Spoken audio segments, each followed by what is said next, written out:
Evening students, আজকে আমরা একটা খুব গুরুত্বপূর্ণ ভিডিও নিয়ে আলোচনা করতে চলেছি ইংলিশ গ্রামারের মধ্যে।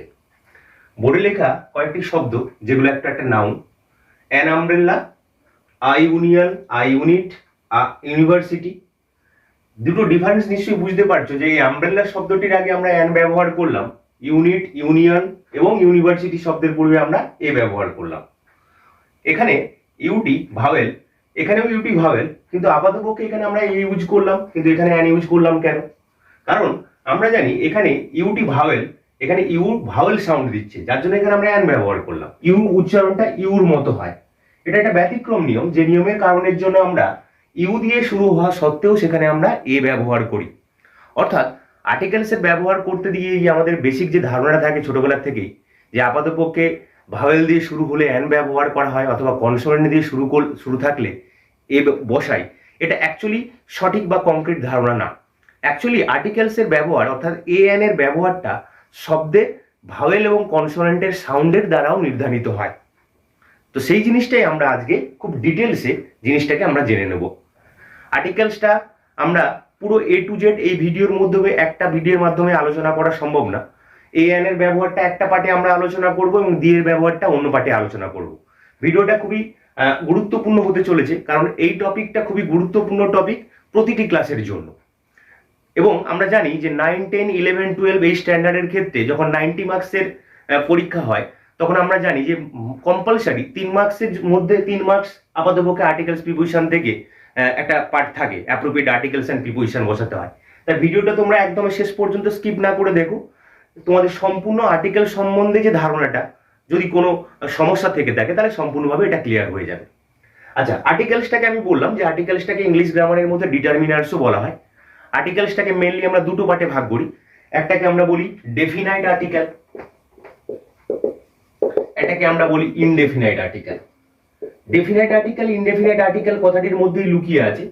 ডেফিনাইট আর্টিকেলের মধ্যে কেবলমাত্র আমরা জানি যে দিটিকে ব্যবহার করা হয়, অর্থাৎ নির্দিষ্ট করে যখন কোনো আর্টিকেলস বসানো হয় কোনো নাউনের আগে, অর্থাৎ নাউনকে নির্দিষ্ট করার জন্য ব্যবহার করা হয়, তাকে আমরা ডেফিনাইট আর্টিকেল বলি। আর সার্বিক অর্থে কমন অথবা জেনারেল সেন্সে যে আমরা যে আর্টিকেলস গুলো ব্যবহার করি সেটা হচ্ছে এ এবং অ্যান, অর্থাৎ এ এবং অ্যানকে আমরা ইনডেফিনাইট আর্টিকেলস এর মধ্যে ফেলি। এবং এটাও বলে রাখি যে আপাতপক্ষে ইংরেজি গ্রামারের মধ্যে বাক্য গঠনের ক্ষেত্রে পার্শ্ব স্পিচের গুরুত্ব তো আমরা জানি যে কতটা অপরিসীম। পার্শ্ব স্পিচ ব্যবহারের ক্ষেত্রে এ এন এর ব্যবহার অবশ্যই সেই দিক থেকে কিন্তু খুবই গুরুত্বপূর্ণ। তাই এ অ্যান দি ইত্যাদি ব্যবহার করতে গিয়ে আমরা অনেক সময় কি করি না, কিছু ভুল করে ফেলি। তো সেই জিনিসগুলো আমাদের অবশ্যই এখানে কি করতে হবে না, সেই জিনিসগুলো ক্লিয়ার করে রাখতে হবে, না হলে বাক্য গঠনের ক্ষেত্রে কিন্তু অনেক ভুল হতে পারে। যে আর্টিকেল সাধারণত কোনো কমন নাউনের পূর্বে বসে, এবং কমন নাউনটা যদি সিঙ্গুলার হয় তার পূর্বেই আমরা জানি আপাতপক্ষে এ অ্যান দি ইত্যাদি বসাই। তবে হ্যাঁ, কমন নাউন যদি প্লুরাল হয় তার পূর্বে আর্টিকেলস বসানো যায়, তবেই তখনই যদি আপাতপক্ষে সেই প্লুরাল নাম্বারটা যদি নির্দিষ্ট করে বোঝায়। অর্থাৎ আমি যদি এক্সাম্পল হিসেবে বলি এ বয়, এখানে বয় শব্দটি একটা কমন নাউন কিন্তু সিঙ্গুলার নাউন, যে কারণে এখানে আমি এ বসালাম। তাহলে কি আমি বয়েজের আগে কি আর্টিকেলস বসাতে পারবো না? হ্যাঁ, বসাতে পারবো, সেখানে আমরা দি বসাতে পারি। কিন্তু হ্যাঁ, যদি আমি সেই ছেলেগুলোকে নির্দিষ্ট করে বোঝাই, প্লুরাল নাম্বার হওয়া সত্ত্বেও কিন্তু তার পূর্বেও আমরা আর্টিকেলস ব্যবহার করেছি। তো এটা একটা ফ্যাক্ট, যে ফ্যাক্টটা আমাদের মনে রাখা দরকার। 2 নম্বর আমরা জানি যে এ অ্যান দি এই যে 3টে আর্টিকেলস যখন আমরা নাউনের পূর্বে ব্যবহার করি, তার মধ্যে দিয়ে কোনো না কোনো সংখ্যা বোঝায়। অর্থাৎ যেহেতু সংখ্যা বোঝায়, তাহলে স্বাভাবিকভাবে এটা অনেকটা অ্যাডজেক্টিভের মতো কাজ করে। কিন্তু আর্টিকেলসকে আমরা অ্যাডজেক্টিভ বলতে পারি না। আর্টিকেলসের অল্টারনেটিভ নেম আমি বললাম, যেটা অ্যাকচুয়ালি ডিটারমিনার্স বলা হয়। তো যাই হোক, এরপরে আমরা যে জিনিসটা দেখবো সেটা হচ্ছে এটাই, যে আর্টিকেলসের এই এ অ্যান দি 3টে যে আর্টিকেলস, এই 3টে আর্টিকেলসকে আমরা ডিটেলে একের পর এক তাদের ব্যবহারগুলো আমরা জেনে নেব। প্রথম আমরা এ অ্যান এর ব্যবহারটা দেখব, এবং সেকেন্ড পার্টে অবশ্যই দি এর ব্যবহারটা আমি তোমাদের ডিটেলসে আলোচনা করব। তাই ভিডিওটা তোমরা শেষ পর্যন্ত দেখো। বোর্ডে আমরা এ অ্যান এর ব্যবহারটাকে চার্টের মাধ্যমে আমরা বুঝে নেব, যাতে করে আমরা জিনিসটি উলটপালট না হয়ে যায়, বুঝতে সমস্যা না হয়। একদিকে আমরা লিখেছি এ এর ব্যবহার, একদিকে লিখেছি আমরা অ্যান এর ব্যবহার। তবে হ্যাঁ, এটাকে আমরা ডিভিশন করেছি এই কারণে, কারণ আপাতপক্ষে যাতে করে আমরা ডিটেলসটাকে একটা খুব সঠিক পদ্ধতিতে মনে রাখতে পারি। আবার আমরা এ অ্যান এর ব্যবহারটাকে আমরা জেনারেল সেন্সে তো আমরা এইভাবে ব্যবহার করলাম, অ্যাডভান্স সেন্সে আমরা কিন্তু অন্যভাবে ব্যবহার করি, তা আমি পরে আলোচনা করব। একদিকে আমরা লিখেছি এ এর ব্যবহার, একদিকে লিখেছি অ্যান এর ব্যবহার। এর ব্যবহারের প্রথম যে পয়েন্টটা আমি লিখেছি বিফোর আ কনসোনেন্ট, অর্থাৎ কোনো শব্দ যদি কনসোনেন্ট দিয়ে শুরু হয় তাহলে স্বাভাবিকভাবে সেক্ষেত্রে আমরা কি ব্যবহার করি না এ ব্যবহার করি, যেগুলো আমরা একদম বেসিক লেভেল থেকে শিখে এসেছি। যদি আমি এক্সাম্পল হিসাবে দিতে যাই তাহলে লিখতে পারি আমি আ বয়, আ গার্ল। প্রতিটি ক্ষেত্রে আমি এই বি এবং জিটি অ্যাকচুয়ালি কনসোনেন্ট, দুটো শব্দের মধ্যে কনসোনেন্টের পূর্বে আমরা অবশ্যই কি করি না এ ব্যবহার করলাম। অপোজিট দিক থেকে যদি আমরা দেখি তাহলে ভাওয়েল দিয়ে শুরু হলে শব্দটি তাহলে স্বাভাবিকভাবে তার পূর্বে আমরা অ্যান বসাবো। তাহলে এক্সাম্পল হিসেবে আমরা লিখতে পারি অ্যান আউল, অ্যান এগ ইত্যাদি ইত্যাদি। সেক্ষেত্রে তোমরা দেখতে পাবে যে আউল শব্দটি শুরু করার পূর্বে সেখানে আমি ও দিয়ে শুরু করছি, ওটা একটা ভাওয়েল, আর ইটি অবশ্যই একটা ভাওয়েল, সে কারণে এখানে আমরা অ্যান ব্যবহার করলাম। এগুলো তো গেল জেনারেল সেন্স, যেগুলো ছোটবেলার থেকে আমি শিখে এসেছি আমরা। কিন্তু ঘটনাটা হচ্ছে এটাই যে কেবলমাত্র আর্টিকেলস আমি বললাম যে অক্ষরের উপর ডিপেন্ড করে না, অক্ষরের সাউন্ডের উপর ডিপেন্ড করে, অর্থাৎ ভাওয়েল এবং কনসোনেন্টের সাউন্ডের দ্বারাও কিন্তু আর্টিকেলস বসানোটা নির্ধারিত হয়। অর্থাৎ যেমন আমরা এখানে ব্যতিক্রম নিয়মগুলোতে জিনিসটা বুঝে নেব। যেমন আমি বলেছি যে ইউর সাউন্ড যদি ইউর মতো হয় তার পূর্বে কিন্তু এ ব্যবহার করা হয়, যেটা আমি প্রথমেই আমি ভিডিও শুরুতে এক্সাম্পল দিয়েছিলাম যে ইউনিট শব্দটি অ্যাকচুয়ালি তার পূর্বে এ বসানো হয়, অ্যান বসানো হয় না। কেন অ্যান বসে না? কারণ তার কারণটা হচ্ছে এটাই, যদি আমি দেখি যে ইউনিট শব্দটিকে উচ্চারণ করতে গিয়ে ভালো করে খেয়াল করে দেখো, ইউ শব্দটির উচ্চারণ করতে গিয়ে কিন্তু ইউ হচ্ছে। ইউ শব্দের উচ্চারণ যদি ইউর মতো হয় তাহলে তার পূর্বে কিন্তু আমরা ভাওয়েল থাকা সত্ত্বেও অ্যান না বসিয়ে সেখানে আমরা এ বসাবো। এরকম কয়েকটা আমি এক্সাম্পল দিলাম, যেমন ইউনিভার্সিটি, ইউনিয়ন, এই সমস্ত শব্দের পূর্বে আমরা কিন্তু এ বসাবো। ভুল করেও আমরা অ্যান বসাবো না, তাহলে কিন্তু আপাতপক্ষে ভুল হয়ে যাবে। তাই এই জিনিসগুলো নিয়ে তোমরা সতর্ক থাকবে। দ্বিতীয়ত জিনিস যেটা আমি বলেছি সেটা হচ্ছে এটাও একটা ব্যতিক্রম নিয়ম অ্যানের ব্যবহারের ক্ষেত্রে। আমি লিখেছি কি কনসোনেন্ট যখন ভাওয়েল সাউন্ড দেয়, অর্থাৎ আমি যদি উদাহরণ হিসাবে লিখি এম এ, অর্থাৎ এম এর শব্দটি একটা অ্যাব্রিভিয়েশন, আমরা জানি। এর ফুল ফর্মটা অবশ্যই তোমরা কমেন্ট সেকশনে দিয়ে দাও, তাহলে আমি বুঝতে পারবো যে এদের ফুল ফর্মটা তোমাদের জানা আছে কিনা। তো এম এ যে শব্দটা আমি লিখেছি, এই শব্দটি এম কথাটিকে উচ্চারণ করতে ভালো করে খেয়াল করে দেখো, এ মো। বাংলায় যদি আমরা উচ্চারণ করি এ মো, অর্থাৎ এমটি কনসোনেন্ট হওয়া সত্ত্বেও এমটিকে উচ্চারণ করতে গিয়ে দেখো এ কথাটি আসছে, অর্থাৎ এটি একটি কিন্তু ভাওয়েল, মানে বাংলায় যেটাকে আমরা বলি স্বরবর্ণ। এর জন্য আমি ভিডিওর প্রথম থেকেই সবসময় বলে আসছি যে বাংলা গ্রামার এবং ইংরেজি গ্রামার কিন্তু একে অপরের সঙ্গে ইন্টারলিঙ্ক। তো সে কারণে ইংরেজি গ্রামার যদি আমরা শিখতে যাই তাহলে বাংলা গ্রামারেরও কিন্তু আমাদের একটা বেসিক যদি দক্ষতা থাকে বা বেসিক যদি নলেজ থাকে তাহলে ইংরেজি গ্রামারটা শিখতে আমাদের সুবিধা হবে। যেহেতু এটা আমার বাংলার চ্যানেল, তাহলে স্বাভাবিকভাবে বাংলা ভাষার বাংলা গ্রামারের উপর কিন্তু আমাদের একটা দক্ষতা থাকা দরকার, তাহলে কিন্তু ইংরেজিটা শিখতে বা ইংরেজি গ্রামারটা করতে আমাদের সুবিধা হবে। তাহলে স্বাভাবিকভাবে অ থেকে ও পর্যন্ত এই যে অক্ষরগুলি, এই অক্ষরগুলো বাংলায় স্বরবর্ণ। তাহলে ক থেকে একদম অনুস্বার চন্দ্রবিন্দু খণ্ডেত পর্যন্ত এগুলো সব ব্যঞ্জন বর্ণ।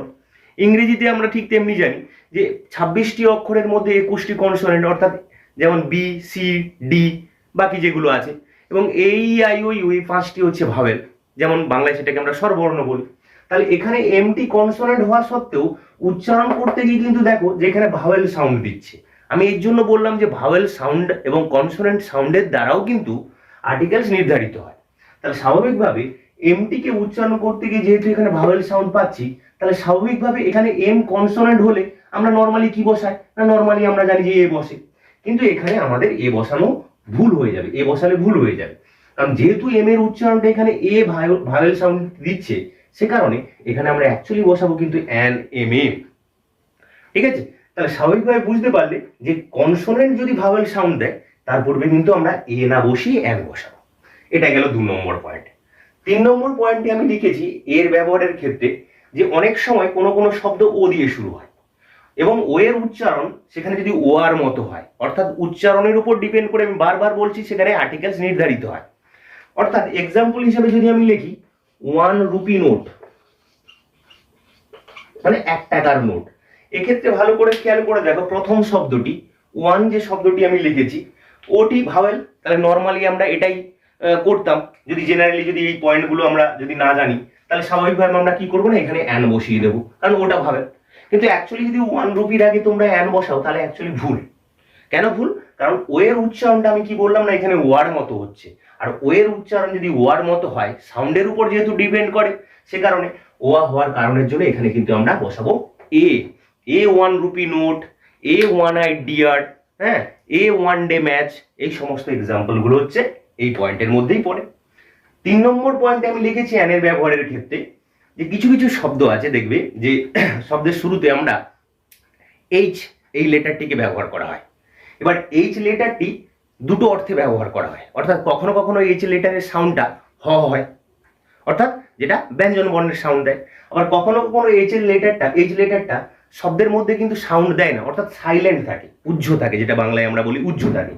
যেমন আমি যদি এক্সাম্পল হিসাবে লিখি HOUR, আবার কথাটির অর্থ আমরা জানি ঘন্টা অর্থে ব্যবহার করা হয়। যেমন আরো উদাহরণ লিখতে পারি অনেস্ট, অ্যান অনেস্ট ম্যান, একজন সৎ মানুষ। প্রতিটি শব্দের পূর্বে যে এইচ অক্ষরটি ব্যবহার করা হয়েছে, জেনারেলি আমরা জানি যে এগুলো কি, এগুলো একটা হচ্ছে কনসোনেন্ট। তাহলে কনসোনেন্ট হলে আমরা নর্মালি কি বসাবো না, নর্মালি আমরা এখানে এ বসাবো।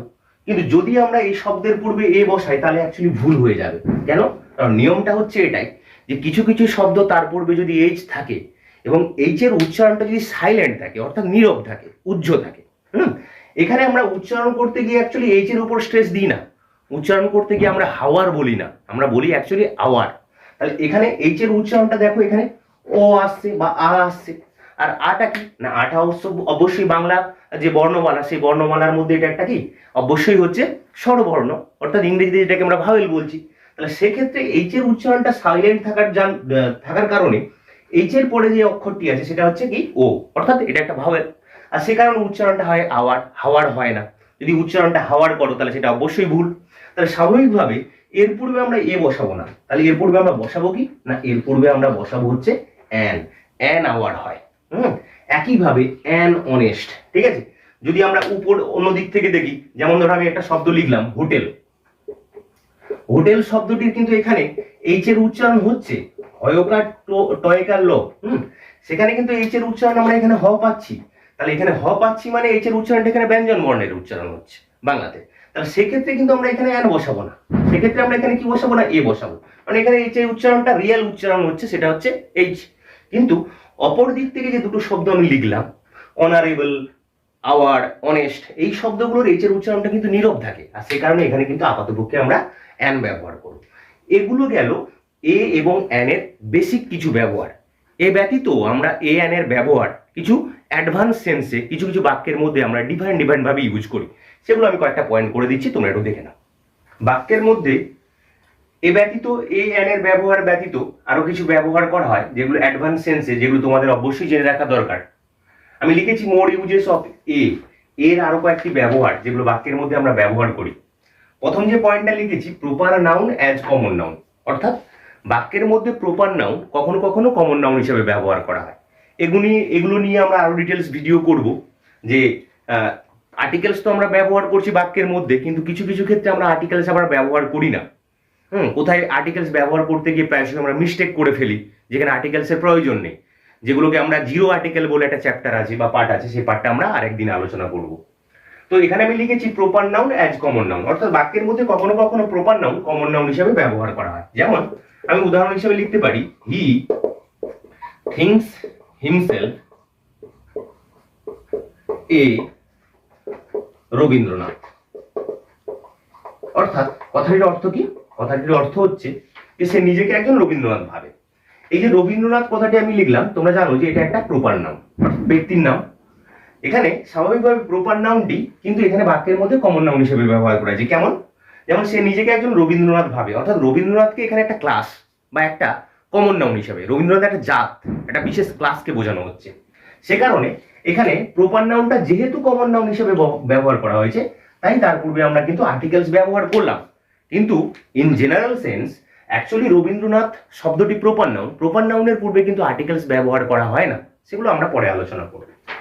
2 নম্বর পয়েন্টে লিখেছি আমরা আননোন পারসন অথবা টাইটেল, অর্থাৎ কোনো অজানা ব্যক্তি অথবা কোনো পদবীর আগে অ্যাকচুয়ালি আমরা আর্টিকেলস ব্যবহার করি, ব্যবহার করি। যেমন ধরো আমি লিখলাম mister Roy came here yesterday. আমি এখানে একটা কথা লিখলাম যে একজন মিস্টার রয়, মানে কোন একজন ব্যক্তি, আননোন ব্যক্তি, সেক্ষেত্রে হ্যাঁ তিনি গতকাল এসেছিলেন। এই মিস্টার রয়কে আমি চিনি না, কোনো একজন রয় বা কোনো একজন মিস্টার রয়, সেই আননোন ব্যক্তির পূর্বে আমরা এখানে কি ব্যবহার করলাম না আর্টিকেলস ব্যবহার করলাম। আর্টিকেলস এক্ষেত্রেও ব্যবহার করা হয় কোনো অজানা ব্যক্তির ক্ষেত্রে এবং টাইটেলের ক্ষেত্রে। 3 নম্বর পয়েন্টে লিখেছি অ্যাজ এ হোল ক্লাস, অর্থাৎ সমগ্র শ্রেণী বোঝায়, মানে কোন জিনিসটা সমগ্র শ্রেণী বোঝাবে, কোনো কমন নাউন। অর্থাৎ আমি বলতে পারি যে এ কাউ হ্যাজ 4 legs, অর্থাৎ একটা গরুর 4টি পা থাকে। অর্থাৎ এখানে যে কাউ শব্দটি, এই কাউ শব্দটিকে একটা ক্লাস অর্থে ব্যবহার করেছে, একটা শ্রেণী, অর্থাৎ হোল ক্লাস অর্থে ব্যবহার, সমগ্র শ্রেণী, অর্থাৎ সমগ্র কাউয়েরই কিন্তু অ্যাকচুয়ালি বা গরুরই কিন্তু অ্যাকচুয়ালি 4টে পা থাকে। সেই অর্থে এখানে অ্যাকচুয়ালি এটা অ্যাজ এ হোল ক্লাস হিসেবে ব্যবহার করা হয়েছে। তাই তার পূর্বে আমরা এখানে কি ব্যবহার করলাম না আর্টিকেলস এ ব্যবহার করলাম। 4 নম্বর পয়েন্টে লিখেছি আমি নাম্বার অথবা অ্যামাউন্ট, অর্থাৎ কিছু সংখ্যাবাচক শব্দ, যেমন আমি এক্সাম্পল হিসেবে লিখতে পারি ডজন, ঠিক আছে, যেমন ধরো আমি লিখলাম 100।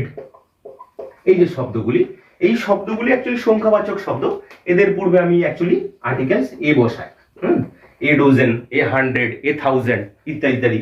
অথবা অ্যামাউন্টের ক্ষেত্রে যেমন আ ফিউ, কয়েকটি, অথবা লিখতে পারি আ লিটল, অল্প কয়েকটি, এই অর্থে। হ্যাঁ, এই অর্থে কিন্তু আমরা আপাতপক্ষে আর্টিকেলস ব্যবহার করতে পারি। সব ক্ষেত্রে আমি এখানে এর ব্যবহার করলাম। 5 নম্বর পয়েন্টে লিখেছি যে এক্সক্লামেটরি সেন্টেন্সের ক্ষেত্রে, যেমন কি দুঃখজনক ব্যাপার, এই কথাটিকে আমি যখন বাংলায় বললাম, ইংরেজিতে যেটাকে আমরা ট্রান্সলেট করি, তাহলে আমি লিখতে পারি যেরকম হোয়াট এ পিটি। এই যে বাক্যটা, এই বাক্যের মধ্যে ভালো করে খেয়াল করে দেখো, এটা একটা এক্সক্লামেটরি সেন্টেন্স বা আবেগসূচক বাক্যের উদাহরণ। সেক্ষেত্রে আমরা এখানে পিটি শব্দটির আগে আমি কি ব্যবহার করলাম না এ ব্যবহার করলাম। এরকম কিছু জেনারেল সেন্সের, কিছু অ্যাডভান্স সেন্সে কিছু আমরা সেন্টেন্সের মধ্যে আর্টিকেলস ব্যবহার করতে পারি। যাই হোক, আপাতপক্ষে এটুকুই যে এ অ্যান এর ব্যবহারটাকে আমি ডিটেলস তোমার মাধ্যমে তুলে ধরার চেষ্টা করেছি। যদি ভিডিও থেকে মিনিমাম কিছু ভ্যালু পেয়ে থাকো, অবশ্যই ভিডিওটা ফ্রেন্ড সার্কেলের মধ্যে এবং যাদের প্রয়োজন আছে এই গ্রামার রিলেটেড, তাহলে আপাতপক্ষে তাদের মধ্যে শেয়ার করে দিও। এবং তার সাথে সাথে যেটা একটা অনুরোধ, যে ভিডিও যদি তোমরা পেতে চাও নলেজেবল ভিডিও, তাহলে অবশ্যই আমার চ্যানেলটিকে সাবস্ক্রাইব করো, হ্যাঁ, এবং পাশে থাকা বেল আইকনটিকে হিট করো,